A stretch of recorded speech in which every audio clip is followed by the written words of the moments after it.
Sa node, meron kang 30 days. Just in case ikaw mismo naka-receive taxpayer o authorized representative mo, meron kang 30 days sa node. 30 days. Kaya nga lang, napag-aralan natin, nakita natin, 15 days, 5 days lang yung binibigay ng BIR sa'yo. So, file ka ng request letter. File ka ng request letter, at hingin nyo sa amin yung soft copy, sabihin nyo umating ka ng seminar today para edit nyo na lang para hindi nyo siya itatype. 30 days yan. Sa preliminary assessment notice, 15 days. 15 days from the date of receipt of the preliminary assessment notice natin. Okay?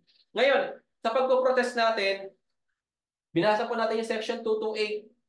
Okay? Hahanapin natin yung factual and legal basis. Okay? Sa pagpo-protest ng BIR,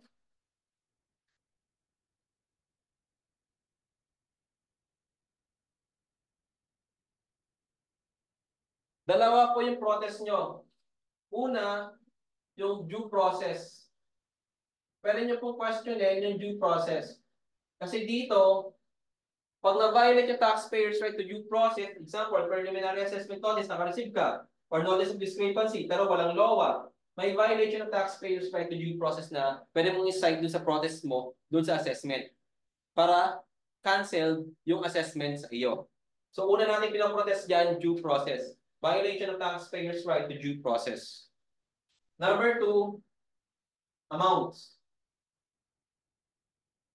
At yung amounts, dapat daw may factual, facts, saka legal basis. Sa factual, hindi pwedeng hula-hula lang. So, dapat naka-state doon sa kanilang audit finding paano nila nakuha yon. Tapos, legal basis, supported by legal basis nila yon. Example, ganito. Page number, ito po. Ito po yung example natin, preliminary assessment notice, page number 11. Ayan. Please be informed that after investigation pursuant to letter of authority. May letter of authority daw. Tapos naka-receive ka nito assessment, wala ka naman nare-receive na LOA. Kasi sino nag-receive? Si barangay. Ay si security guard, si clerk, di ba? So pwede mo na questionin ka agad. Number 1 muna protest, due process. Violation of taxpayers right to due process. Pwede nyo i-cite yung RMC 75 natin, 2018. Yan. Dated February 27, 2018, there have been found due from you deficiency income tax, blah, blah, blah, blah, blah, blah. So, nasa total niyan ay total income tax, 153, percentage tax, 11,000. Ito yung sinasabi ko sa inyo na binigyan siya ng LOA, hinihingian na sila kagad ng 2 million. So, ang ginawa namin, yun nga, yung taxpayer, di na makatulog na mahimbing sa gabi, kakaisip kung saan niya kukunin yung 2 million. So, ang diskarte namin doon, wala kami binayaran kasi wala naman siyang pambayad eh. Tsaka sabi ko nga sa kanya, pag nagbayad siya, may audit na naman siya. So, ang ginawa, nag-comply kami. Nagpasa kami ng books and records, ganyan. Tapos, pagpasa ng books and records natin, shut up na kami. Kasi nga, ang gagawa na ng audit na. Ang gagawa ng audit, yung examiner na, group supervisor, tsaka revenue officer. Tapos, lumagpas ng 120 days. Dati kasi 120 days filing. Ngayon, ginawang 180 days. Nag-file kami ng complaint. Pag-file namin ng complaint, kasi nga expired yung audit period, nagbaba sila kagad ng Notice of Informal Conference dati, NIC. Pagbaba nila ng NIC, mali-mali yung audit, tsaka walang 2 million, walang 1 million. Ito, 100,000 lang. So, huwag kayong maniniwala doon sa sinasabi verbally ng revenue officer o group supervisor na nag-audit sa inyo.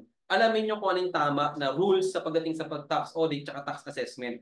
Kasi may mga iba't ibang rules yan. Yung rules na yan, yun yung sinusunod natin para lang tayo naglalaro dito ng basketball, volleyball, kung ano mang sports game yan. Merong rules yan.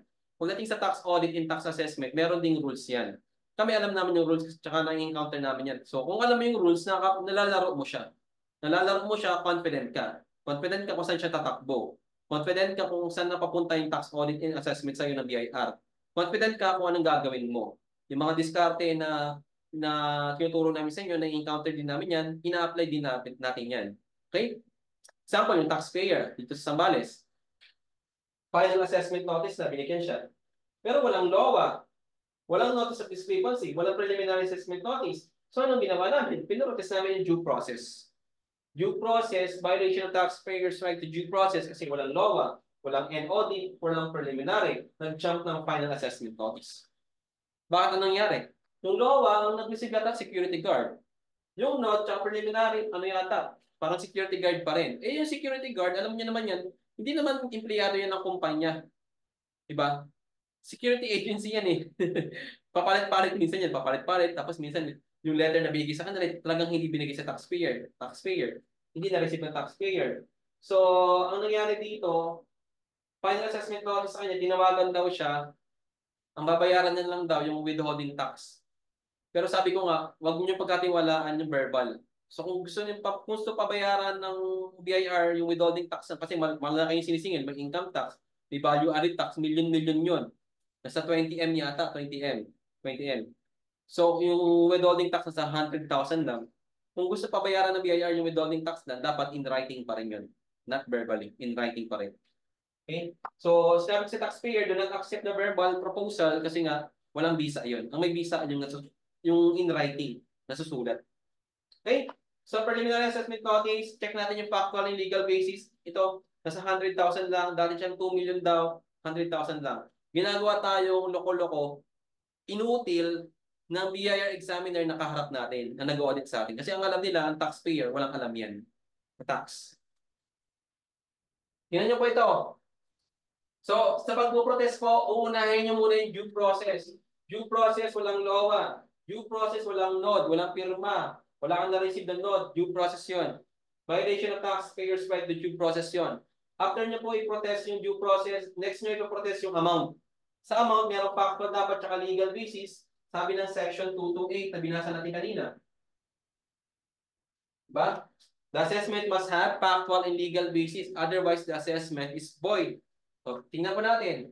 Ito, gross income from undeclared purchases daw.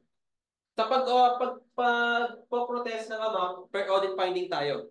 Per audit finding ang protest.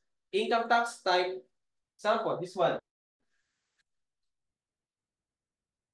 Oh, tanggal yung aking mouse. Okay, natanggal yung ating mouse. Yun. Ito po yung income tax natin, income tax. Okay? Sa income tax assessment na binigay sa atin, example niyan, 153,000, marami siyang audit finding kung paano siya nag-come up sa total income tax efficiency. So, ang gagawin niyo dyan, hati-hatiin niyo siya. Okay? So, ipoprotest niyo siya one by one. Ipoprotest niyo yung amount per audit finding. Okay? Pag pinrotest niyo siya, yung trabaho natin, alamin natin kung may factual basis ba yon or may legal basis. Even if may factual basis nga, wala namang legal basis, void pa rin. May legal basis nga, wala namang factual basis, void pa rin. So dapat dalawa, factual and legal basis dapat ng present. Example, this one. Gross income from undeclared purchases. Hahanapin natin yung kanyang details of discrepancy. Dito sa details of discrepancy, na dito yung explanation paano nakuha ng audit ng revenue officer yun. Ayun, sir.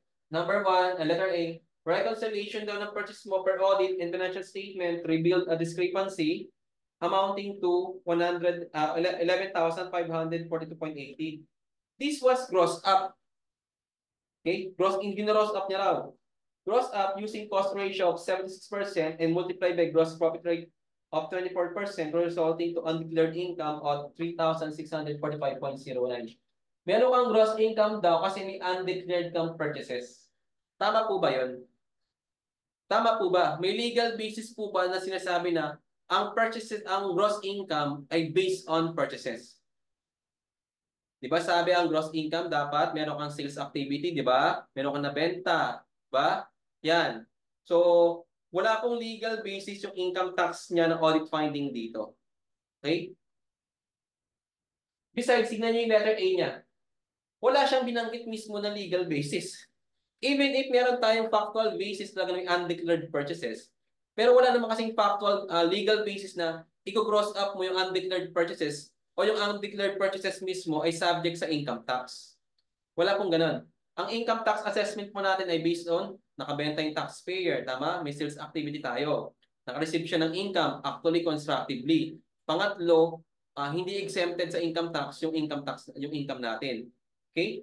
May ano yun, Supreme Court decision yon. So, ang pwede nyo i-defense dito, section 228 nga, walang factual, o walang legal basis. Therefore, the income tax assessment arising from the audit finding neto ay void. Okay? Void. Next natin, undeclared rental expense.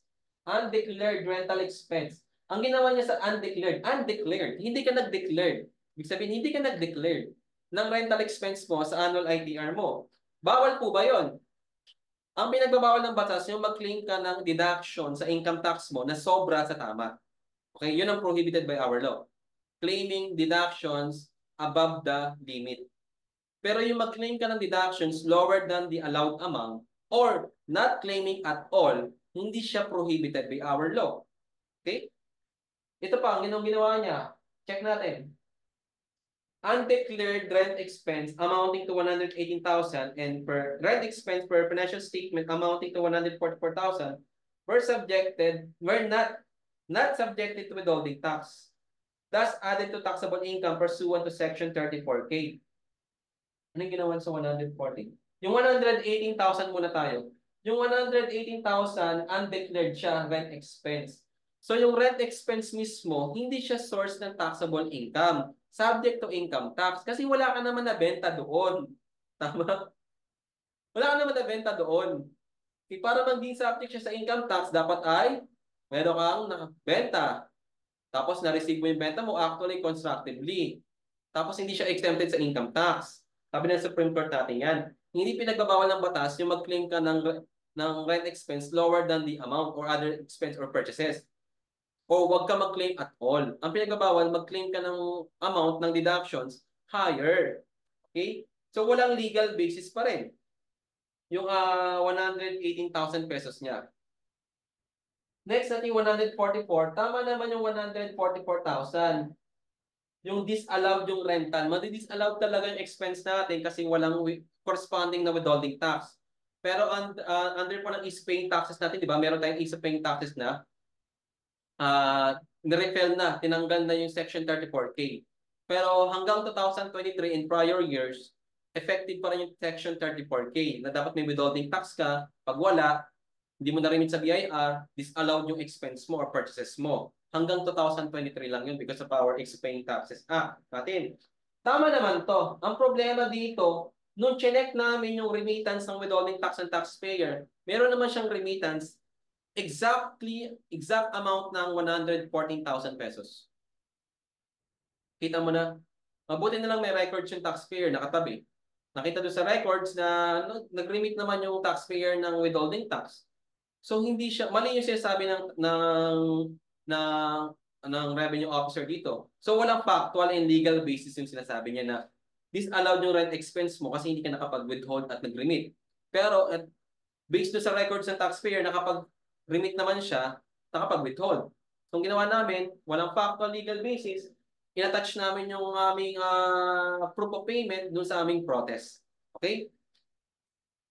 Section 228 po magiging basihan nyo kung nag-protest kayo ng amount. Factual and legal basis lagi.